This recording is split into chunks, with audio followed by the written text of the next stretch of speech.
Day 80. Wow. It's getting on. These numbers are climbing. Another walkie-talkie session today, and a couple of things that I wanted to get off my chest.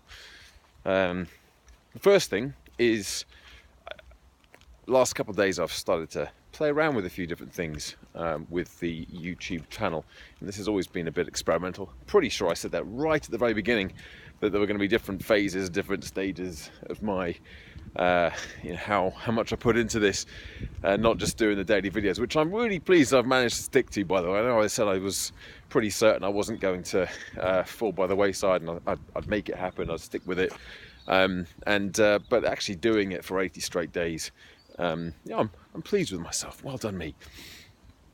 But I have also decided that I'm going to start playing around with more of the options that I have available. So I've been doing some YouTubey things like experimenting with end cards and the links you can put on screen, and the custom thumbnails and all that kind of stuff, just to see. Well, no expectations, not looking to get it perfect, just looking to play with it, really. I feel like I've got this opportunity to do so. What I don't want to do is to leave it too late, and then all of a sudden I've got hundreds of videos to go back and redo. So if you're watching this in a year's time or whatever, and I haven't done it to the other ones that came before this or the ones after this, then you know it was a failed experiment. But that aside, I am starting to look at that and play around with it a bit more. So as well as things like inviting people to subscribe now, and I've sort of decided that I'm quite happy with the fact that I've managed to keep this going without being motivated by the metrics and subscribers. I think at the time of recording I'm still on 5 subscribers, and that's only because they're 5 people who happen to be in the same coaching group as mine. I was mentioning it and they said, "Oh, what's the channel?" So hi to you guys if you are watching this. But no, I'm gonna open up and share the channel with a couple of my other groups, my closer knit groups, if you will, just to start seeing what it's like for me, seeing what it's like having a few more people watching the videos, not necessarily for the feedback, but I just want to make sure that it's not going to change anything. It's not going to change my approach and to what I'm sharing and how I feel about doing these videos, which I said before, I'm thoroughly enjoying still. So anyway, that's the first thing. Second thing was, I realised I've been talking quite a bit recently about how I'm doing all these things to promote myself and position myself as, not just the wellbeing expert, but as a motivational speaker who talks about wellbeing related subjects. And it kind of occurred to me that perhaps it's time to do a bit of an audit of that. And if I sat down and said to myself, right, well, what am I actually doing? Would it look like it was enough, or would there be things that I'm missing, other things that I could be doing, or just more of what I am already doing? So I figured I might as well do it on the video. I'm just going back the other way now into some sunshine there. So here's what's going on at the moment. This is what I'm actually doing. I guess the two sides to this are, first of all, keeping my profile as somebody who knows what they're talking about, and that's something that I've done for years and years and years. For over a decade, I've been writing content-based emails, blogs, posting on social media. So I don't feel like I've got that much more to add to that. I'm already doing it, and I'm consistent with it. However, there are probably, I've said there's not much more I could add. There are more opportunities to be more specific with how everything relates to the workplace. So that is something that I've identified. Actually, some of these observations are going to happen right now as I'm speaking to you on the camera, because that's often the way it works when I actually get a chance to talk about these things. Maybe I just need to find a friend I can talk about this stuff to. Anyway, you'll do for the time being. No offense. So yeah, where was I? Yeah, so content creation, that's kind of the first thing. The second thing is actually just saying more consistently on social media, I'm a motivational speaker. This is what I do.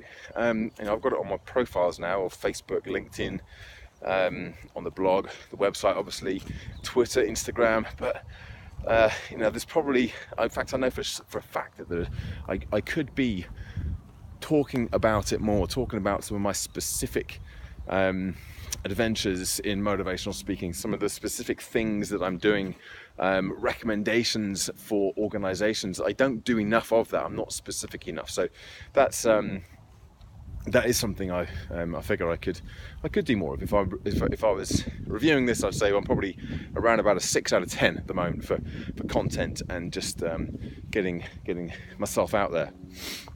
With social media in particular, look at the main platforms, platforms certainly that I'm present on. Facebook, I do a lot of Facebook, but I do a lot of it within my groups. So I talk about well-being, I talk about mindset and mental health and so on. But it's kind of almost behind closed doors. And you got 5,500 people on the wagon group. But actually, there's no reason why I can't be talking about more of those things on main Facebook land and helping with people over there, because they're not all going to be in the group, and I get that, and I know that it's easier to share, it's easier to have conversations and find out what people really think outside of the closed doors of a group than it is perhaps in, although there are benefits to having those conversations in a group like that, because you get some really deep and honest thoughts from people. But from my sort of profile spreading angle, then certainly over the main platform of Facebook is something that I know I could do more of. I'm probably at a 3 out of 10. I post occasionally, but nowhere near as much as I could do. LinkedIn, I feel like I'm getting there with that. I'm getting into a bit more of a habit of posting on LinkedIn. It's still not as consistent as it could be. It's a funny old platform. Really, really hard to get traction on posts. That's what I'm finding. But what could I do differently? What could I do more of? I could be engaging more in other people's posts. Could be commenting and liking other people's posts who are influencers and my contemporaries and people who are posting asking for help and questions. They're the sort of posts I could be commenting on, and I'm currently not. So that is definitely something I could do more of on LinkedIn. Twitter, Instagram, I'm not really very active on either of those two. I don't really see Instagram as being something that is something I particularly want to get into. I'm terrible at just getting photographs of anything. I don't want to be, maybe I could be the guy who posts just loads of motivational quotes on Instagram and sticks them up there once a day, whatever. I need a bit of a strategy for that, because it's, again, just more work. I need to know that it's going to be strategic rather than just something I can have a go at. And Twitter, again, I don't really do a huge amount with that, but I could very easily link from Twitter to the blog, which is, again, not something I'm currently doing. Could be linking from Twitter to these videos. Now there's an idea for later on down the line. And the other things that I'm doing and I'm reviewing are my existing network. So the people who I already have worked with, who I've had contact with and communications with regarding workplace wellbeing, past clients, people who are just happen to be on my list. I got 25 to 30,000 people on my email list, and it's definitely something I've been talking more about, workplace wellbeing, but probably not as much as I could do. So, maybe a strategy there where it's at least once a week I'm sharing that message, but not in a just come and work with me or let me come and work with you format, but just content, giving people information, ideas, things that they can implement, they can do, and it will genuinely help them, but it also positions me and has the call to action of, look, if you want to know more about me coming in and talking to your business, your organization, then let me know. And that's kind of slightly different to, there's two parts there. There's the contact that I have, the individual contacts, and I have been pushing that. I have been emailing. I'd probably be more systemized with that, making sure I'm following up on messages that I send. But there's also the kind of the general mailing list, who I just have no idea who's on it in terms of what they do, because I don't track that kind of information. I don't think that I can. And if with 25,000 people, it would just be, it's a ball ache I'm not prepared to endure, to go through everybody individually and see what companies they work for, even if that information was there. So there we go. That was kind of an interesting process for me, a longer than normal video because there's two parts to it. But actually the review that I just kind of went through there in brief is giving me a bit more of a quantifiable system for figuring out what it is that I am doing and what I could do more of.